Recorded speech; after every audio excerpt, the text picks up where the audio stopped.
Good evening, everyone, and welcome to Peace Island Institute online Black History Month event. I hope all of you are doing well and staying safe and healthy.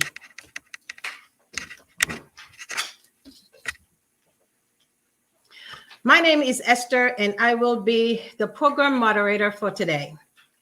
To give you a brief introduction of myself, I am the program director at a healthcare corporation. I'm a mother and a grandmother of three. I love instruments and I play a couple of them. I also like to write for my own pleasure. But most of all, I am passionately like to connect people from all different area and angle with their cultures.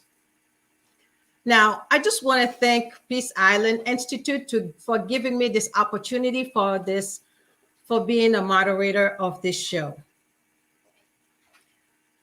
Before we get started, I'd like to give you a brief introduction of this Peace Island Institute. Peace Island Institute of Boston is a nonprofit devoted to promoting interfaith and intercultural dialogue. We are welcoming and everyone in society with practical program and to connect people in real life. Our goal is to build loyal relationships, to collaborate on substantial service projects to contribute to society's benefit and promote universal principles to contribute to greater understanding and peace. We passionately believe in the power of dialogue to change attributes. On behalf of Peace Island Institute, we like to express our gratitude to everyone who has joined us tonight. We thank you for giving us your time at this moment. We also like to thank the organization who have made this event possible. Thank you to Peace Island Institute of Boston, Temple Beth Zion, Maple Foundation, and Peace Valley Foundation. Now, to continue, before we go forward, this month is a very, very special month. We want to make sure that you understand exactly what's going on here. Black history is a very wonderful story. We have so much to share with you. We have two beautiful and great guests that is full of passion, full of great testimonies, full of great things that's going on in their lives as Black and also who is in the community of the whole community of Black and white community. So we want to share with you the great things that's going on around them. So before we do that, we have just a little thing that we want to share with you. Very, very, we have one great, passionate young man who loves so much, who is passionate about Black community, who's so passionate about who he is, and he's just wanted to share with you what his background. Now, just his name is Omari Jahi Aarons. He's a founder and managing partner of the Aaron Group of a workplace diversity and inclusion consulting firm. He serves on the board of Big Brothers and Sisters at Northeastern Massachusetts, the National African American Insurance Association of Boston, and Roxbury Community College. Omari also was recognized by the Greater Boston of Chambers of Commerce on 2020. 10 outstanding young leader and named 2021 40 LGBTQ leader under 40 North America by Business Equality magazine. Omari is also attending to Boston University, pursuing his master's degree in divinity. With that, what more can I say? All I want to say that is to welcome Omari Aaron to the panel. Thank you so much, Esther, for that beautiful introduction. It still amazes me sometimes when I hear portions of the bio read myself, with all those acronyms and everything else that's in it, and truly is a testament to my family and to people who have raised me, which we'll chat about for a little bit tonight. I'm really honored to be with you all here tonight to celebrate Black History Month, and I'm honored to share this stage with Rabbi Berenbaum. And I know that we're going to be blessed by what she says, so I'm not going to be in the way super long because I'm ready to be blessed myself. So what I thought we would do tonight, just for a few moments, so many of our observances on Black History Month start with the Emancipation Proclamation and end with Dr. King's I Have a Dream speech. And do so in really lightning speed. And so what really matters for us to know and hold on to is that Black History Month belongs to all of us, and that Black History Month isn't in the past, as the name might suggest, but that we are surrounded by people who are making Black history right now in this moment. They are our friends, our family members, our colleagues, politicians, our favorite actors and musicians. They are doctors and lawyers and scientists and engineers and artists. They are you, and they are me. I am known for saying each year around this time that Black history is American history is world history, and the history of the world belongs to all of us. And I'm also incredibly fond of quoting Nobel Prize-winning poet and playwright Derek Walcott, who wrote, "Learn what I remember, that someday it might save." And so I want to speak for just a few moments on the topic, wild dreams. Wild dreams. They say to dream is childish. When we see someone daydreaming, we tell them to focus and get their head out of the clouds, to come back down to earth and be with us in the present moment. Dreaming, they say, is for fools who don't embrace the realities of the world around them. Dreamers, they say, are people who are holding on to an optimism that doesn't quite make sense for what we know to be true. And as far-fetched into the flights of fancy they travel, we sometimes shake our heads and marvel at the cognitive connections required for wondrous, freewheeling imagination that they seem to possess.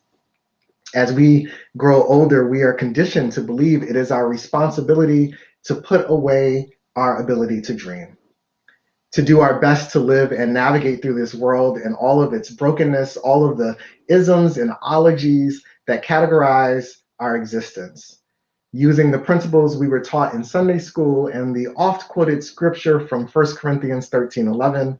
When I was a child, I talked as a child. I thought like a child. I reasoned like a child. When I became a man, I put the ways of childhood behind me. Well, Dr. Carter G. Woodson had a dream. He was dreaming about the contributions of Black Americans in this country and how they were often ignored, dismissed, undermined, and downright denied.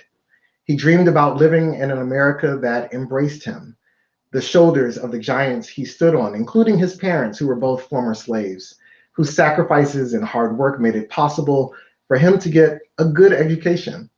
He became the second African American after his contemporary W.E.B. Du Bois to earn a PhD at Harvard University. Dr. Woodson wanted to inspire pride in African Americans about our history and wanted the contributions of African Americans recognized by all. And so in 1926, Dr. Woodson founded what was then known as Negro History Week, making the point to emphasize the role of the Negro in history, not simply Negro history. He went on to say, what we need is not a history of selected races or nations, but the history of the world void of national bias, race hatred, and religious prejudice. And so Negro History Week was celebrated for 44 years through parades and dinners, speaking and preaching events, the arts, lectures, and more. And in 1970, as the word Negro went out of fashion to be replaced by Black students and faculty at Kent State University decided to expand Negro History Week into Black History Month. Since 1976, Black History Month has been recognized by every US president and established itself as among the heritage celebrations in the US and around the globe. It hasn't escaped attention that Black History Month is celebrated in the shortest month of the year, often ascribed as another way of giving Black people the short end of the proverbial stick. I will note, for our collective education, that Dr. Woodson chose the second week in February because of the birthdays of Abraham Lincoln and Frederick Douglass. There are also many who frequently note that the teaching and celebration of Black history can't be limited to any one month, but that we should teach and celebrate the accomplishments and contributions of Black Americans in full integration with the teaching of history as Dr. Woodson intended. Now, in our present day environment, there is a lot of conversation about critical race theory, which has been co-opted and twisted by political pundits who can't define the term or its origins, but describe it as a threat, as a way of sowing division and promoting white guilt. To be fair, critical race theory has been under attack before, but the way these attacks have been elevated in the public eye by the previous US president, his administration, his campaign team, and members of his political party are unprecedented. The true threat of critical race theory is our collective willingness to turn a blind eye to the truth of our history. There is no way to sanitize the inhumane treatment of Black people enslaved in the United States, the discriminatory laws and policies that have blocked access to fair housing and home ownership, equitable jobs, healthcare, insurance, entrepreneurship, among many other categories. Critical race theory doesn't just apply to Black people or to race alone, as it examines the intersections of gender, ethnicity, class, national origin, sexuality, alongside race, to understand how and why events unfolded. That is what Dr. Woodson was after in the creation of Negro History Week, to understand what actually happened, for the stories not to be lost, and to celebrate the perseverance and determination and progress that Black people made in the US despite the circumstances. There's an expression that takes on a few forms. Those who don't know their history are doomed to repeat it. Black History Month is a chance for us to tell stories that are equal parts bewildering and inspiring. I think about Richard Allen, the founder and first bishop of the African Methodist Episcopal Church, who purchased his freedom from slavery and his brothers for $2,000 and became a Methodist preacher. What started with being forcibly removed from the altar of a Philadelphia church in 1787 became what scholars now refer to as the first civil rights movement in America. The AME Church was the first independent denomination founded by Black people and has grown into one of the largest Black Protestant denominations in the world, and one of the largest Methodist denominations in the world, with over 2.5 million members. I am one of them. I grew up in Washington, D.C., and ascribed my early leadership and advocacy training to the AME Church, where I served as a youth usher, a youth group leader. I sang in the choir. I performed community service around the city, and I undertook my first global missionary trips. I was surrounded by examples of Black excellence, professionals and professors, business owners and executives, people from all walks of life who loved God and who loved the church. I am who I am today because of the strong examples I had in the church and among my family. My parents, both first-generation college students, were raised during the civil unrest of the 1960s and 1970s. Their lived experience became the foundation for raising my brothers and me, impressing the twin tools of education and activism, what they saw as the key to our futures and our best chance at healthy and prosperous lives. For me, the word citizen was defined by active engagement with the policies and processes that govern community. When I was in elementary school, my parents were co-presidents of our condo association. In middle school, they were officers in our civic association. In high school, they were presidents of the parent-teacher associations at the 2 high schools their children attended. Yes, I was that kid with those parents.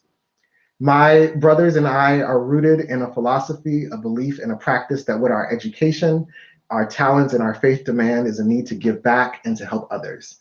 I am fond of saying that service is in my DNA. The rebellious spirit of the Black Power movement that propelled my parents' activism was also my birthright and has carried me on planes, trains, and automobiles to every corner of this country, to the hollowed halls of corporate America, where I frequently found myself to be one of the only people of color in the spaces I occupied, usually the only Black male, and certainly one of the youngest. I worked constantly to ensure the people coming behind me would find those rooms and spaces more inviting, accepting, and embracing than how I found them. That was my dream. That was what I worked toward. That is what I work toward now as someone who is desperately holding on to my part of the moral arc of the universe. Beloveds, I invite you to claim your inheritance as a proud descendant of the skilled benders of the moral arc of the universe that bends toward justice. Each of us is called to bend it with all the might that we can muster. We can all do something, dream about something, and bring it to life. I encourage you to dream in a childlike way. The beauty of children is their capacity to dream without restriction. Children show us sometimes that we overcomplicate things that really aren't all that complicated to begin with. So question the systems and policies and practices that we know are harmful and inequitable. Demand justice in situations that just aren't right. Be completely focused and consumed by making the dreams you have of the world as it can be a reality. Every year, we look to Dr. King's I Have a Dream speech, and certainly it's still very timely and relevant. But we should remember that Dr. King's dream extended beyond his speech at the March on Washington. It was the fierce urgency of his advocacy for economic justice that got him killed.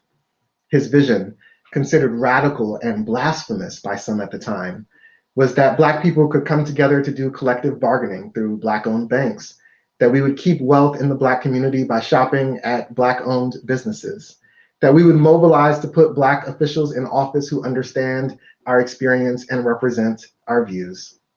If Dr. King were alive today, I believe he would thank us for keeping his dream alive. And he would tell us that now it's our turn to dream. It's our turn to dream and do the work to create together a world in love and fellowship with our neighbors. Dr. King died for his dream. I believe he would ask us today, will we live for ours? There's an expression you might have heard printed on t-shirts and posted as memes on social media. It says, I am my ancestors' wildest dream. It helps us to think about the lives that we lead, the privileges that we enjoy today. It doesn't mean that we have everything that we want, maybe not even everything that we need. It doesn't mean that life has been a set of crystal stairs. But to be our ancestors' wildest dream means that we can look at our lives and celebrate the progress that we've made across generations, born by the love that timelessly exists in our DNA. I am the great-great-grandson of a woman who was born a slave. I am the great-grandson of a generation that couldn't go to college. And here I stand, not just admitted, but on a fellowship, pursuing an advanced master's degree at a Research One institution. You can't tell me that dreams don't come true. The question that I'll leave with you to ponder this Black History Month is, what are the wild dreams that God has given you? What wild dreams are you dreaming for your own life? What wild dreams are you dreaming for those around you and for our world at large? What wild dreams will you work to make the future generations in your family get to see come true? The dream is alive, beloved. It lives in you and it lives in me. So keep dreaming, keep dreaming, keep dreaming. God bless you and thank you. Wonderful.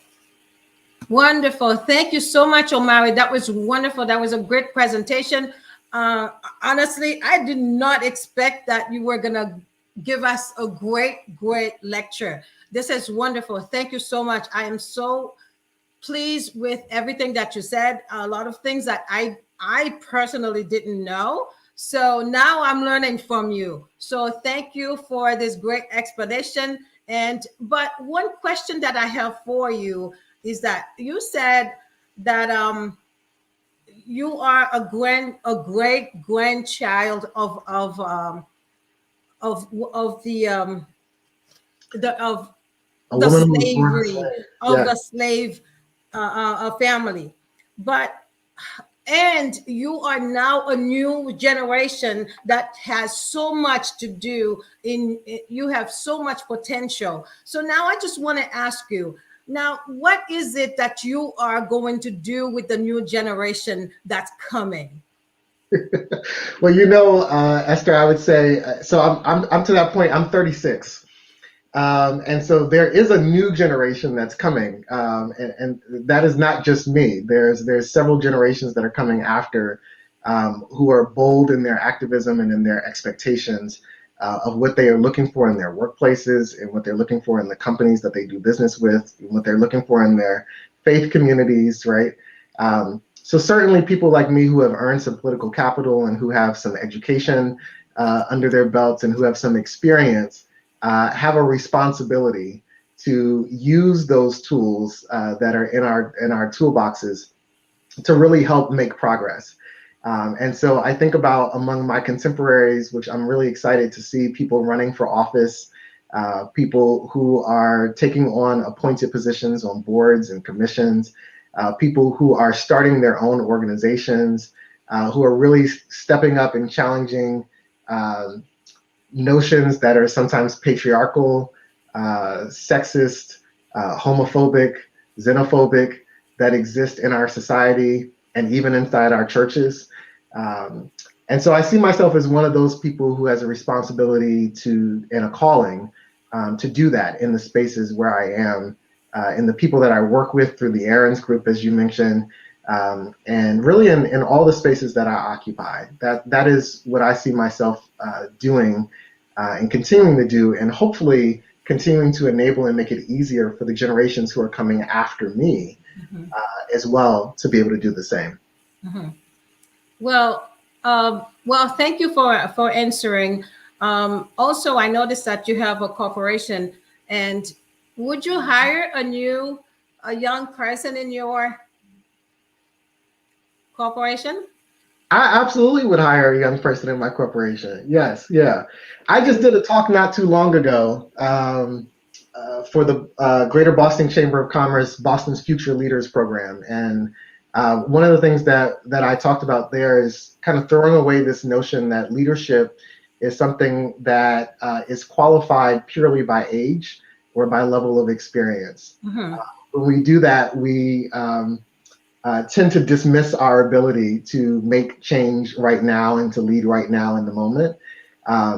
And so I'm willing to hire anyone, but certainly I was a young person who benefited from having someone with more experience and more wisdom mentor me and nurture me to confirm the things that I did that were correct, and to help me course correct the things that I did that were not so great as well. And so certainly is something that I'm open to. Mm-hmm. Okay. Well, what does it feel for you to be in the position that you are in There's a as a great, Black man? yeah, there's a great degree of pride. As much progress as we make.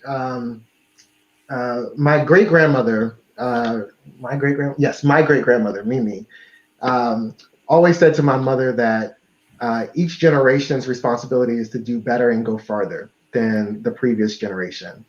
And so, I was thinking about the fact, like, I am the first in my family to have worked in corporate America. My mom was a career teacher, career educator for 30 years. My dad was a state's attorney, public defender, then state's attorney, now judge. And so they, both worked in systems other than corporate America. My aunt, one is a social worker, one is worked for the government for the EPA for years. And so, the experience that I was living in the workplace was one that there wasn't anyone in my immediate family who had done that. And so, I'm excited to be one of the barrier breakers in my family to open up the paths for the generations that are coming behind me in my own bloodlines, but also the ones who aren't just in the Aarons, Bryant, McMillan, Martin families, but really across society at large. Well, Omari, I am so grateful. Thank you so much for your time, and don't go anywhere because we have more questions for you at the end. But now that we want to present our wonderful and awesome guest, and one that let me just introduce you.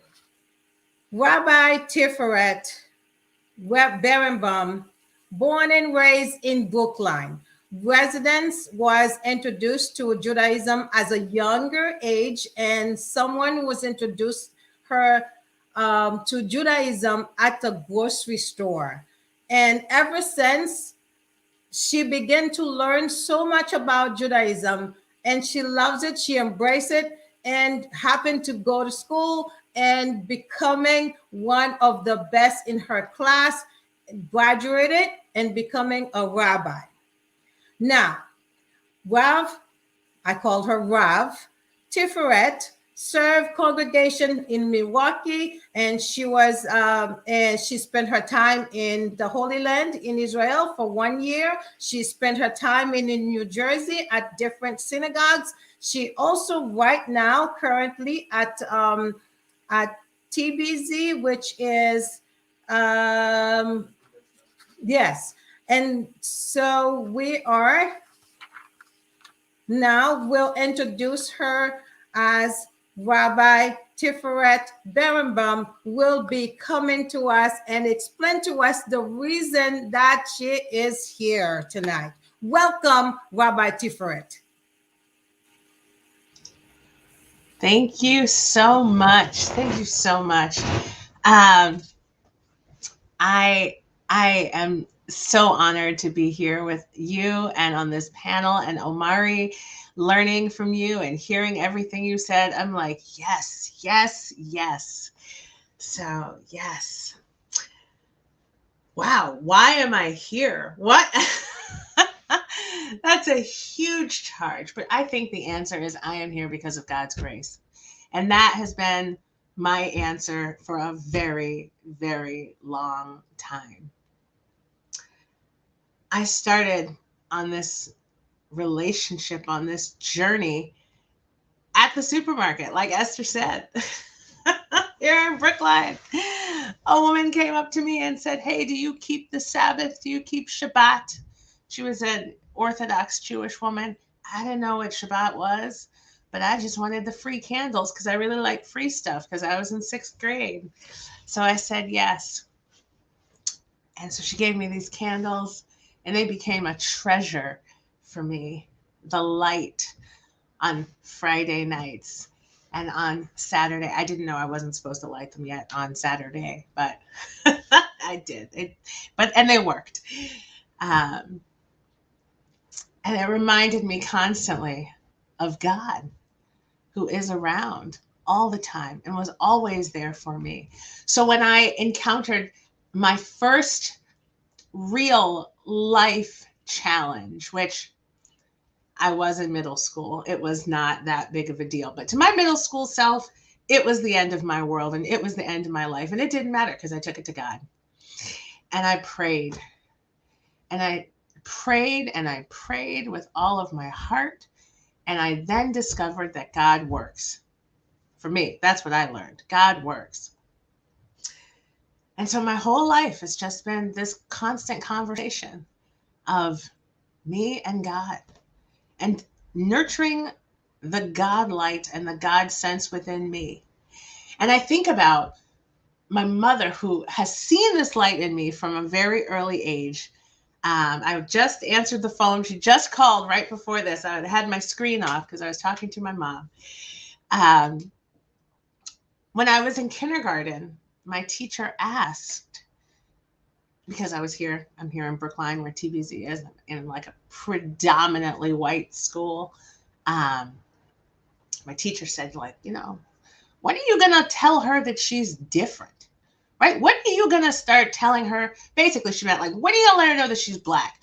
When are you going to let her know that there's only so far she can go, right? When are you going to let her know what her place is? Because I walked in like I own that school. I still do. I walk into spaces like I own them, because it's just me and God, right? Like I know where I'm supposed to be. I'm a child of God, and I'm walking on this earth like that. So my mom's like, I'm not telling her anything. There's nothing for me to tell her. And I'm so grateful that my mom and my dad also, both my parents, didn't do that. They didn't inhibit me in any way. They didn't warn me. They didn't give me any preparation for anything. They just said, go ahead, girl. Go ahead. And that's what I did. And that's what I'm still doing today. Thank God.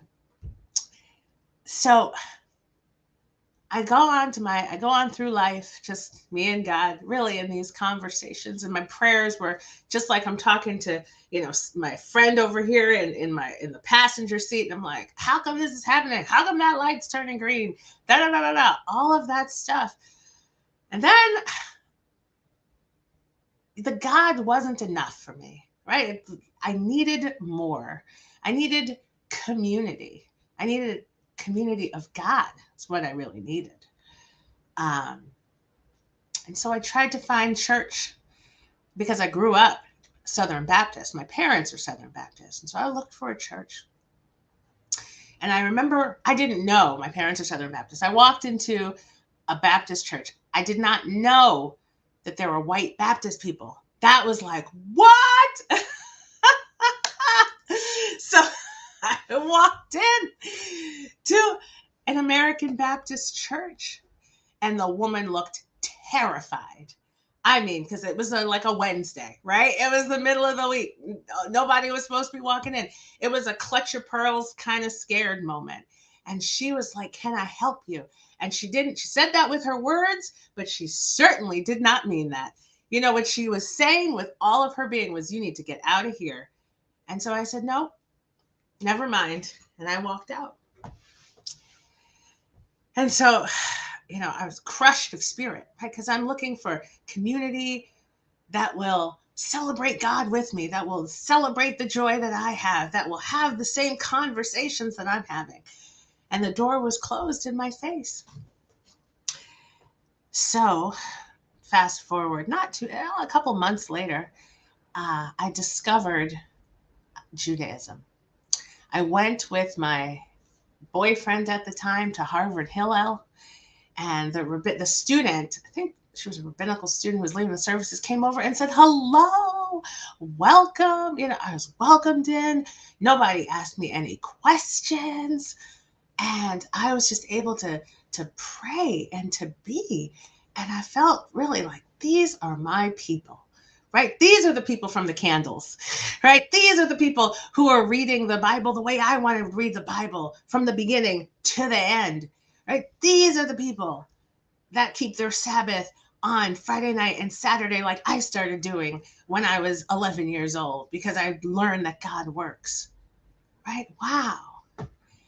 And so I then wanted to go on this journey and discover Judaism and become Jewish and identify as Jewish. But I had only ever seen white Jewish people. How do I can I be Jewish? Are there people that I don't want to go and be the only, Black Jewish person? So I needed to find a synagogue. And now we're living in such different times. Thank God we're living in the times that we're living in now.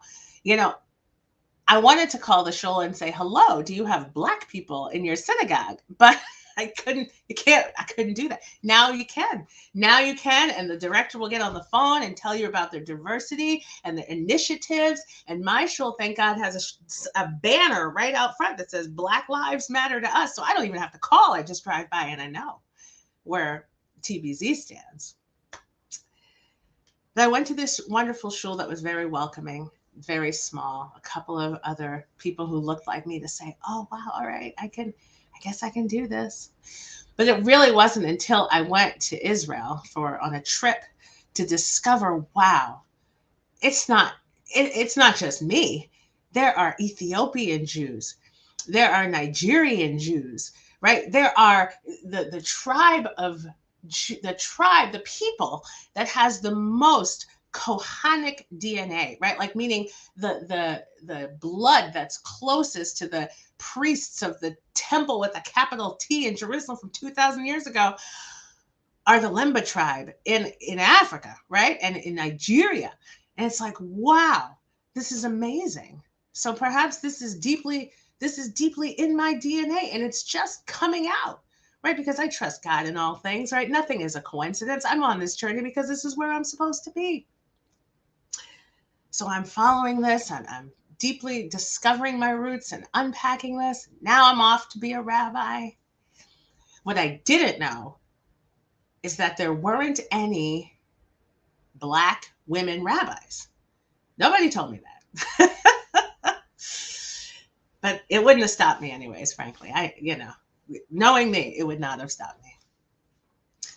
So I get to Black History Month and I think, wow, I love times to remember, like, I am Black history. I had a very, very interesting and different trailblazing experience.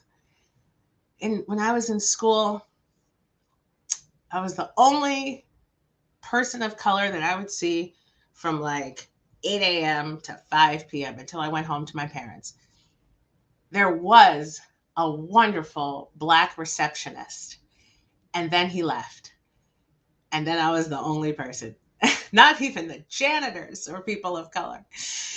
So I didn't realize until these times, all that I was carrying with me and all that I was tamping down, right? Because to not see myself, to know that I'm on this journey, to know that God is bringing me back to my people, yet not seeing it reflected in any way, right? Like not on the walls, not in the faces of the people around me, not in the text that I'm learning.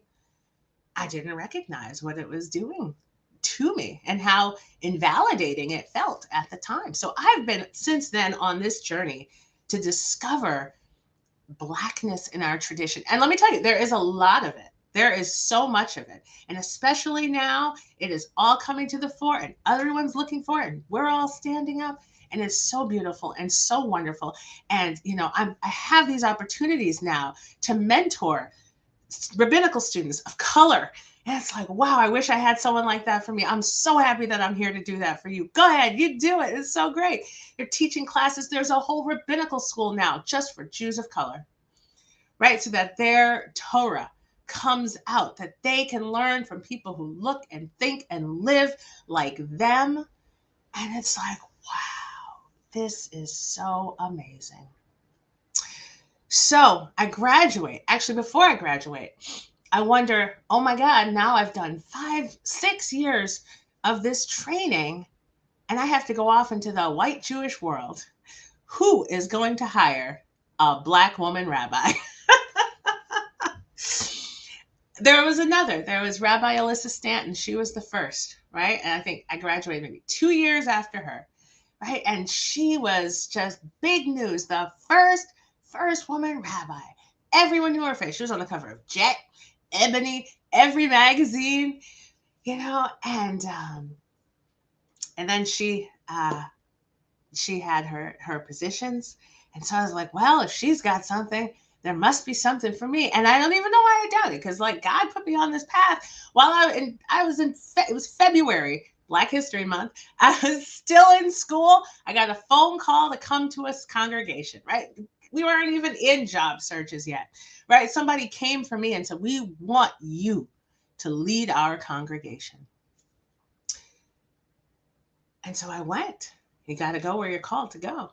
So I went. And I realized then I had no preparation for what it meant to lead a congregation of all white people.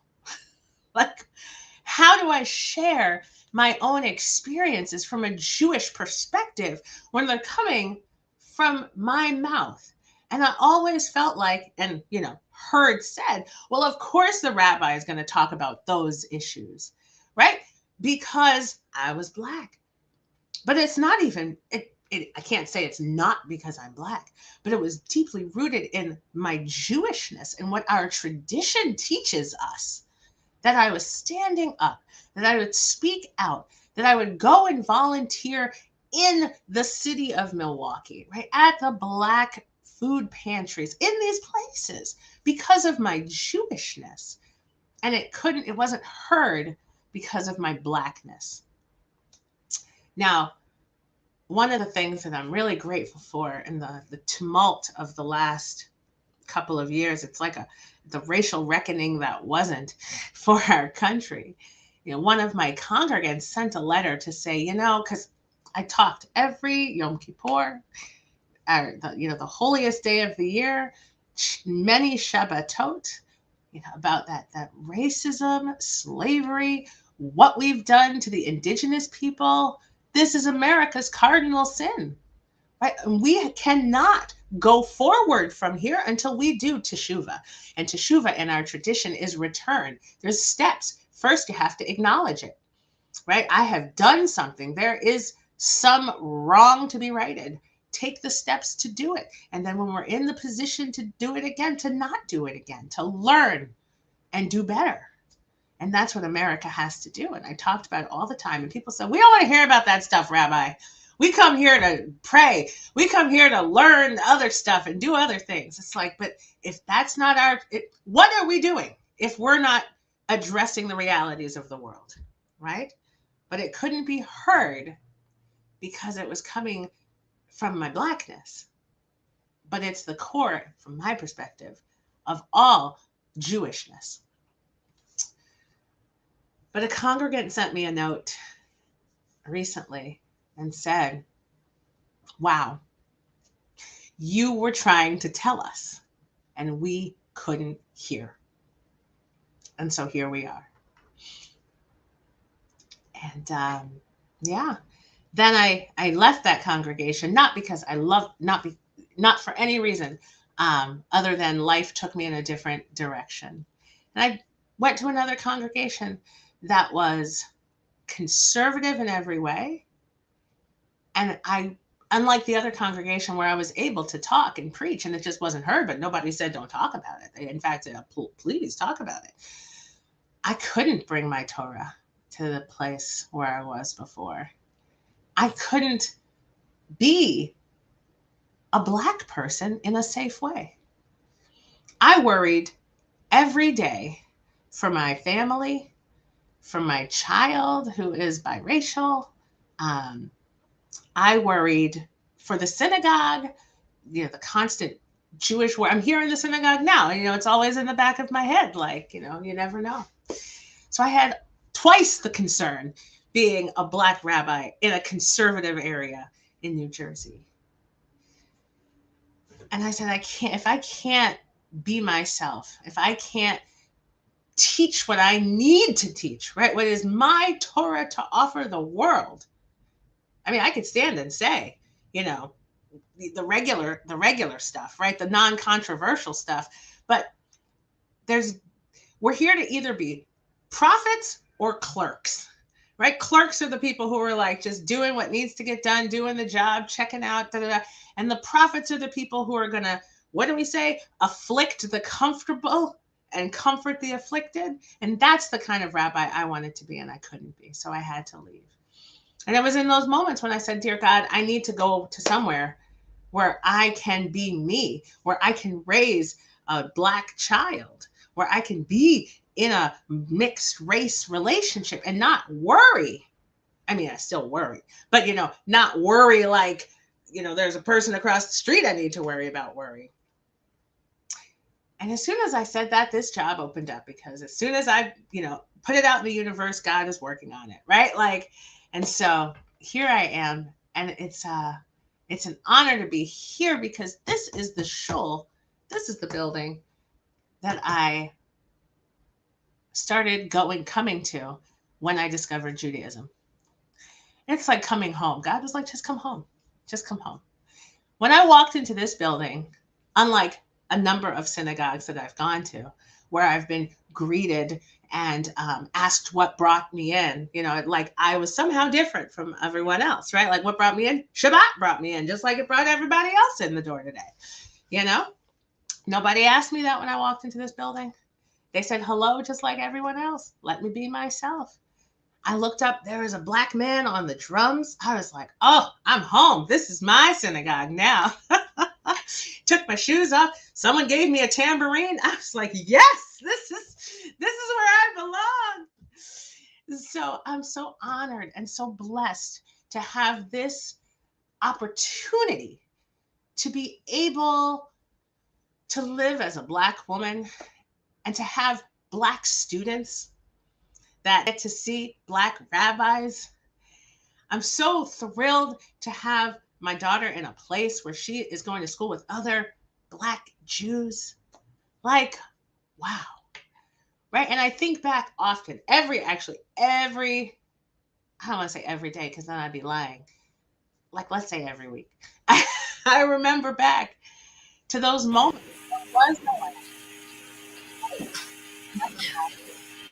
And I'm just so very grateful. So very grateful. And I'm looking forward to these next generations. I feel a responsibility to these next generations. And I just pray every day for the strength to keep working to make it easier for them. Rabbi, thank you, thank you, thank you. I mean, it's so wonderful to learn so much about you and learn so much about the background between you and the Black community and the Jewish community. It is so wonderful. But I know that it has been difficult for you in some way, somewhat, because you have a lot of experience, a lot of years that you've been through it. But, I just wanted to know, I mean, how do you see yourself keep on going from here? And how are you going to help others to proceed in this way of life? It's a really good question.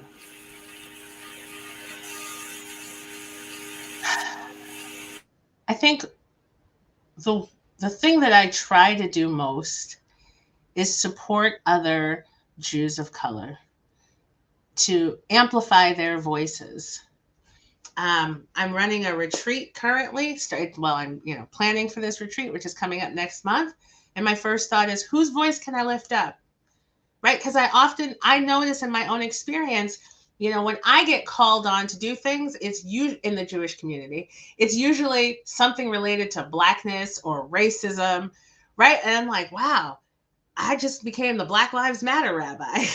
Like, I didn't go to school for that, right? I didn't have that class. So I think, like, I'm talking about Shemitah, right? Which is about the year of rest and letting the land lie fallow. Who can I ask, right? What Jew of color has something to say about that, right? It's not related to race. It's not related to diversity. It's to say this person has Jewish voice about things that are authentically Jewish outside of race. When I get funding for things, grants, how can I share this wealth? Is there someone that I can give this money to who would ordinarily be overlooked? I'm enjoying doing that now, finding music teachers to support. So I just want to take the blessings that I have and the access and the amazing privilege that I have and share it with other people. Well answered. Thank you. Another question I have from the guest that's online, which stated, what do you think is the relationship between race and religious that have effect on racism? Between race and religion. Wow. So much. Let's see, where to begin?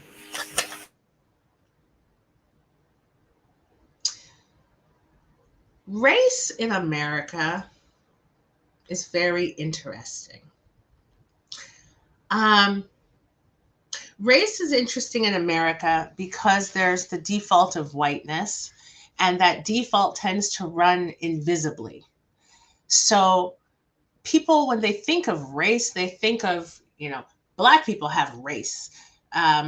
Latinx people have race, indigenous people have race, but so they'll think of race as something other, something that they don't experience. So when we talk about race and religion, it's like, well, let's look at how these two things go together. I think it was James Baldwin, or maybe it was W.E.B. Du Bois, but I feel like it was James Baldwin, who said that Sunday morning is the most segregated hour, right? Because you have Black churches and you have white churches, right? Which was like news to me, obviously, right? Like there are people who never integrate. And you have people who consider themselves, right? Like white Christians who can, without any sort of conscious or like conscious blip, bomb Black churches, not recognizing that it's the same, like it's the same religion. The issue is race, right? And so it plays in very, what's the word? It's so essential because we're so segregated, right? That we have to look and say, well, who's not in the pews next to us? And why not? That was something that I noticed when I was in New Jersey. I was in a town that was 49% Black. And there were lots of Black churches. But when I went to the clergy meetings, there were no Black clergy there. I said, why not? Thank you. Answered. I also have another question. How does it feel for you to be in the midst that you are in right now? What do you mean? Being in the midst, in the middle of the Jewish community as a Black woman. Well, right now. And a rabbi. I was going to say, right now, it's kind of stressful because Whoopi Goldberg started stirring the pot. And I'm just like, oh, woman, And so I've spent like a lot of time on social media explaining race. What is race? What's race in America? What was race for Hitler? What was race during the Holocaust? Like, how does race work in America? And it's like, so right now, I just feel like there are these times when when anything racial comes up, or anything between Black, like a Black Gentile and the Jewish community comes up, that puts Black Jewish people in the middle. And then it's like we're jumping in and like putting out fires and trying to explain. So like, you asked me how I'm doing right now. I'm very, I'm not stressed. I'm very intentional and having to think very deeply about the conversations that I'm having. And I'm stepping into this role that, as a rabbi, I do anyway, and an educator, I do anyways, but trying to hear where people are coming from and to find the holes in their knowledge and to help them see things differently and understand in new ways. So that's where I'm at right now. Wonderful. Thank you for your answer. But now I have a question for both of you. One of the person in the audience was asking, who would you advise to young Black people who are trying to follow their dreams? How would you advise them? I might lean on the words of, I believe it's Frederick Douglass, who said, persist, persist, persist. I think it was agitate was his word. I think he was saying agitate, agitate, agitate. And I actually like that better. I'm trying to remember the words on the wall of the museum. but I think what we have to do, as Rabbi shared in even her own story, we have people who look at us and see limitations, sometimes on the basis of race or on the basis of age or on the basis of gender. And we have to continue to show up and show out in the way that we know that we can to really own the spaces in which we're called to be in. So I always say to people, particularly to young people, know why you're in the room. What is the role that you're playing in the room? And then also make sure you've done the work so that when you're in the room, you can say the things that need to be said and be able to back it up, right?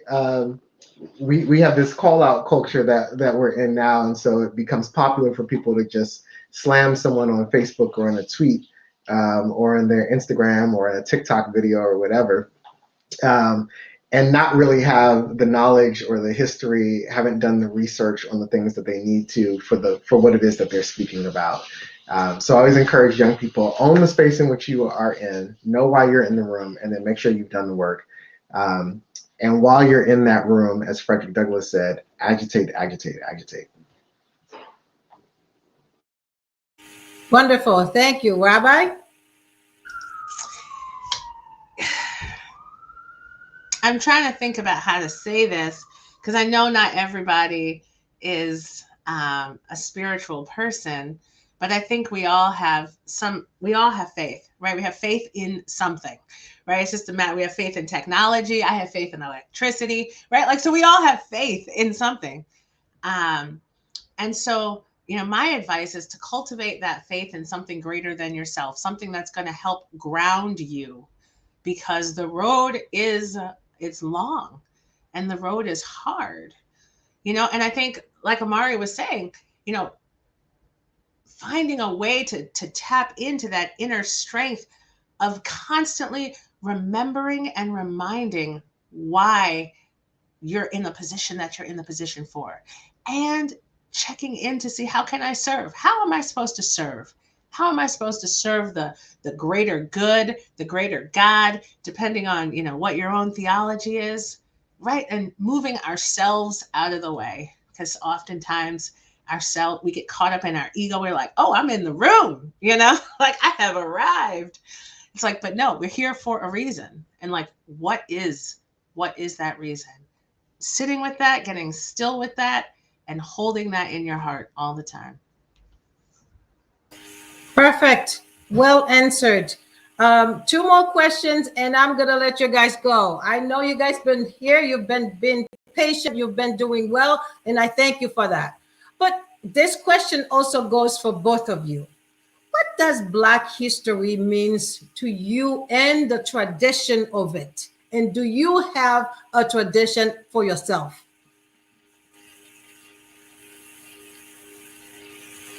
Omari, I will ask you first. My. I think about what Derek Walcott said that I shared earlier, learn what I remember. And that has stuck with me since I read that in I think my sophomore year of college. My parents were very good about making sure, even when we had some school assignments that would come in sometimes, and they'd look at the material and they go, is this what they have you writing about? It's like, well, you're going to write on that to get the A on the paper. But tonight, we're gonna sit down and go through the real history, right? So that you actually know this. And I have appreciated that so much. I always would say to people, being from Washington, D.C., when friends, family members would come to town, we'd always go to the museums. And, so I've been in the Air and Space Museum and like all the museums as part of the Smithsonian's more times than I ever would have liked. But now, having lived other places, including Boston, where I actually have to pay to go to a museum, which is still very weird to me, I'm still not over that. I very much appreciate having grown up in Washington, D.C. and having access to the history right at my fingertips. And so, for me, I think history is very much a a centering to understand how things came to be and the world in which I'm living and experiencing. Um, and I would say, probably one of my favorite traditions that we do in my family is my parents, when they were in college at SUNY New Paltz, I think had the opportunity to hear Dr. Karenga speak, who created Kwanzaa. And so my family celebrates Kwanzaa every year in the 7 days after Christmas up to the New Year's. And so I have a kinara and a makeka and the first fruits and everything else downstairs that I pull out at Christmas time. And it's been something that I have come to celebrate with my friends before or immediately after Christmas. Most of us have been traveling during the Christmas holiday. And so that's one way in which we celebrate Black history, both from a historical perspective, but also very much rooted through the 7 principles of Kwanzaa, the Nguzo Saba, in the present moment and what we're working toward our intentions for the future. Well answered. Thank you so much for that. Rabbi, short answer, please. Short answer. First of all, I would like to come and celebrate Kwanzaa with you next year because I don't know anyone else who celebrates Kwanzaa.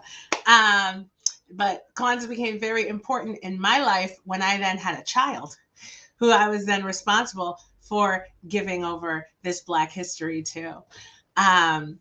So, short and sweet, for me, Black history is about watching roots. And I remember the first time I read the book, I was walking down the street in Coolidge Corner and I got to the end and I just stopped in the middle of the street and I just wept and I wept and I wept. And I learned in that moment, I was like, I can't take my life for granted, right? And I know it's not like a true story, but it is, there's truth in it, right? And I just can't take my life for granted. So I watch this all the time. And when she's old enough, we'll watch it together to remember we can't take our life for granted. Because as Amari had said, like, we are our ancestors' wildest dreams, right? They didn't go through all that so that we can just sit around and watch Netflix. I have work to do. And so will she. Wonderful. All right. I just want to say thank you. Very, very, very, very last questions. As Black people, we all know there is something that is very important about us. Very important. And we talk about a lot of stuff, but we didn't talk about food, but we want to talk about something different. As I know, a lot of people call us and they have a lot of things that they will identify, they will love to identify us with. But one of the things that I want to ask about, what is Black people's hair means to you? How do you like it? Both of you, please, quick and sweet and short answer. I'll jump in because I have more hair than I think Omari does.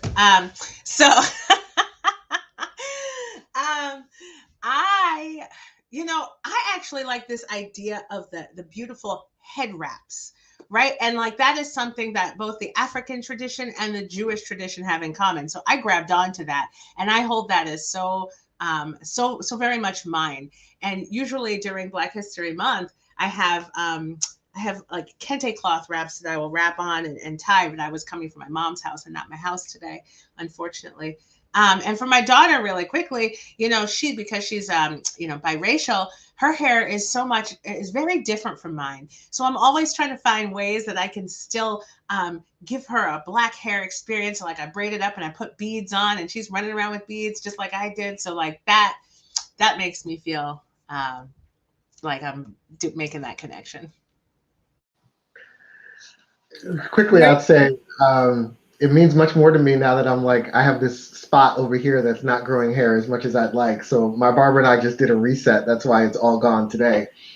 What I am loving in particular about Black hair and the conversations that we were having about it is we are changing the definition of professionalism alongside it, right? And so having locks, having curly hair the way that you do, Esther, having a goatee or a full beard in the workforce, right?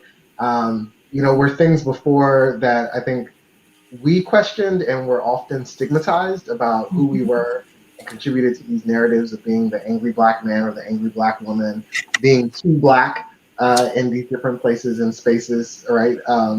And now we're really seeing that as points of pride and other ways for us to express ourselves. And so I'm loving what is happening now with Black hair and the industry that is continuing to grow around it and continuing to get larger as we continue to celebrate it and see it as part of our beauty and not something to be stigmatized for or to be othered for as well. Thank you for that. One of the things, if I can just comment on that myself, as a Black woman, one of the things that I read and understood that our hair is our crown. So therefore, by having our hair like this, it represents a lot. And as Black people, we normally, before, like you said, they normally just kind of like it was a stigmatized for us. But now it's becoming like, this is you.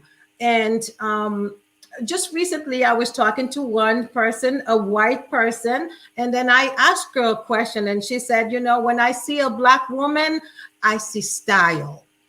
So when she said that, I said, yes, you're right. One of the reasons is because we have bought so much. We have bought colors. We have bought different style of hairdos and different ways of swings and stuff for street clothes. Yes. So therefore, I think we've done a lot, and they have been respecting us for all these points. So thank you once again, guys, for being here. Thank you, Peace Island Institute, for cooperating with us. Yes, we are very late, but thank you once again. We want to say goodbye to you, and we'll see you again. Thank you, and we'll see you on the next show.